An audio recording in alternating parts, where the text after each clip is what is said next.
You know, I am so tired of the Dems getting up in press conferences, mooing, whining, crying, and moaning and carrying on about how nobody can afford gas, nobody can afford groceries.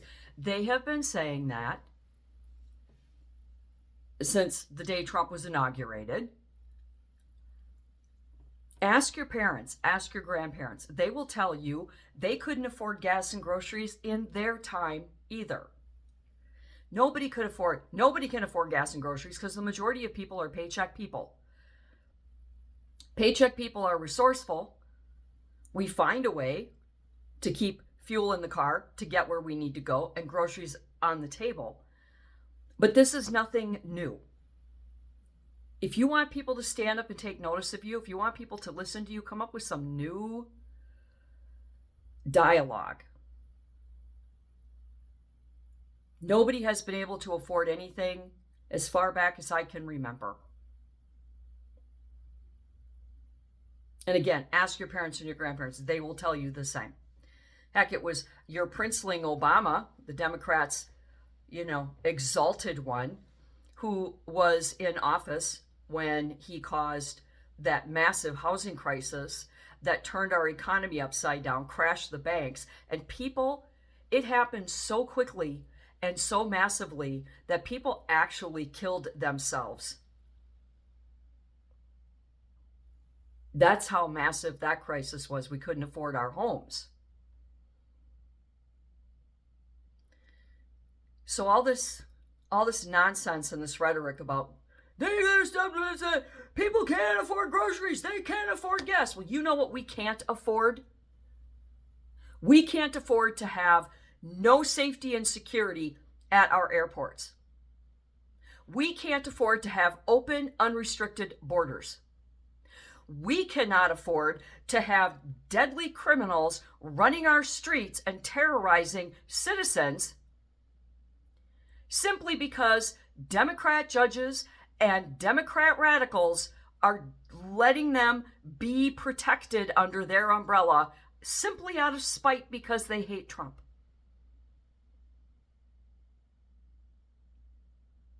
We can't afford to have the Democrat Party anymore.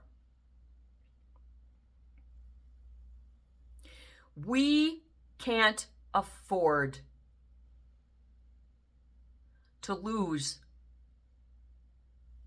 another moment, another breath to this incessant, repetitive whining and moaning and bitching and complaining about the same two things over and over and over again. And you know what? I listened to a press conference that Mark Wayne Mullen did this morning. He's the head of Homeland Security now. He replaced Kristi Noem. Yeah. He said something interesting. He said he was, rallying for funding for ICE and border security and airport security, the TSA, and he was, rallying and for his cause to a Dem senator. And the Dem senator took him into a private room or off somewhere private and told him, don't bother. We're not going to vote on anything until after the midterms. We're going to wait till the midterms because I can't afford to lose my job. I don't want to lose my job. So I'm not voting. I'm not doing anything till after the midterms. He didn't name that senator. But I'm sure we're going to find out pretty soon because people are going to grab on that like a dog with a bone. And what he said about that was they're putting their politics and their power ahead of doing the right thing for the American people.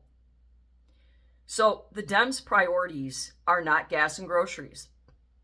They're not your safety and security. They're not the well-being of your children. It is for their job. Because they can't let go of that power.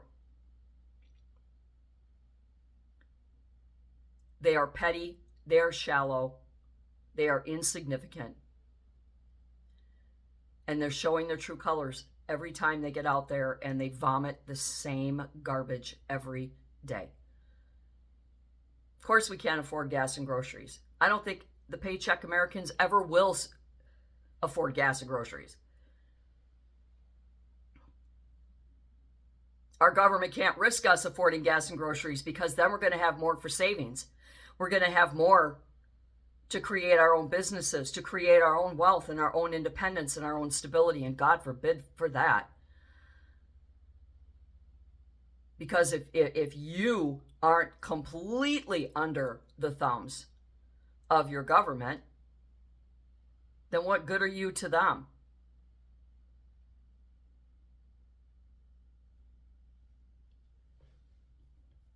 Yeah.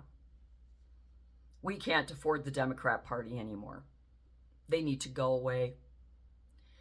They all need to go back in time to when they were the Farmers and Laborers Party, when they actually stood for something, when they actually were up against corporate man trying to really save